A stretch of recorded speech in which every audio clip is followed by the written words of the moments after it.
আজকে আমরা একটি গুরুত্বপূর্ণ ওষুধ নিয়ে আলোচনা করব। আজকে আমরা যে ওষুধটি নিয়ে আলোচনা করব এটি হচ্ছে ভোল্টালিন সাপোজিটরি।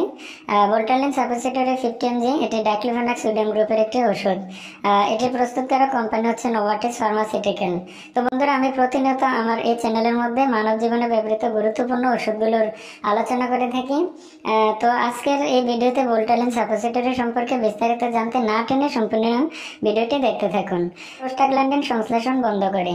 তো এটি কি সমস্যার জন্য ব্যবহার করা যাবে? যাদের হাড়ের প্রদাহ গঠিত এবং অবস্কারে বাত, হাড়ের জটিল বহুমুখী প্রদাহ, তীব্র বাত, গেটে বাত, আর্থ্রাইটিস, মুচকে যাওয়া ব্যথা, হাড়ের আঘাত, তীব্র ব্যথা, অস্ত্রোপচার জনিত তীব্র ব্যথা, ঋতুস্রাব জনিত ব্যথা, জরায়ুর প্রদাহ, নাক অথবা কানের তীব্র ব্যথা, দাঁতের ব্যথা, কিডনি ও পিত্তথলির তীব্র ব্যথা বা অস্বাভাবিক ব্যথা, অসহনীয় ব্যথা ইত্যাদির ক্ষেত্রে এই ভোল্টালিন সাপোজিটরি ব্যবহার করা যাবে।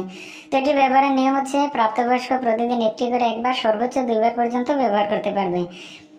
তবে একবার ব্যবহার করাই সহনীয় এবং উপযুক্ত।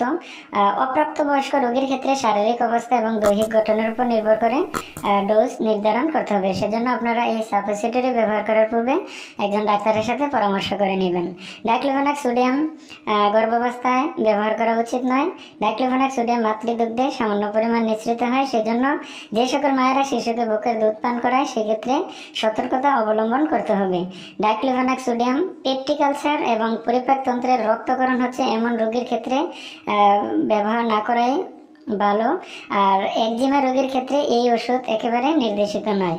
তো বন্ধুরা, প্রতিটি ওষুধের কিছু পার্শ্ব প্রতিক্রিয়া থাকে, তেমনিভাবে এই ভোল্টালিন সাপোজিটরির কিছু পার্শ্ব প্রতিক্রিয়া রয়েছে। এটি অতিরিক্ত মাত্রায় ব্যবহার করলে কিছু রোগীর ক্ষেত্রে পরিপাকতন্ত্রের গোলযোগ, বমি বমি ভাব, বমি, মাথা ব্যথা, মাথা ঝিমঝিম করা, ডায়রিয়া, পেরিফেরাল ইডেমা, চামড়া লাল হয়ে যাওয়া, চামড়াতে ফুসকুড়ি দেখা দিতে পারে, অ্যালার্জিক রিয়াকশন এবং একজিমাও হতে পারে। তো বন্ধুরা, এই ছিল আমাদের ভোল্টালিন সাপোজিটরি মেডিসিনটি নিয়ে সংক্ষিপ্ত বিবরণ এবং প্রয়োজনীয় ইনফরমেশন। আপনি যদি অন্য কোনো ওষুধ সম্পর্কে বিস্তারিত জানতে চান, ওষুধটির নাম কমেন্ট করে লিখে দিবেন। আমরা পরবর্তী ভিডিওতে সেই ওষুধের বিস্তারিত তুলে ধরবো। তো বন্ধুরা, ওষুধ সবসময় শিশুদের নাগালের বাইরে ঠান্ডা ও শুষ্ক স্থানে রাখবেন। আর ফার্মেসি থেকে ওষুধ ক্রয় করার সময় অবশ্যই ওষুধের মেয়াদ দেখে ওষুধ ক্রয় করবেন।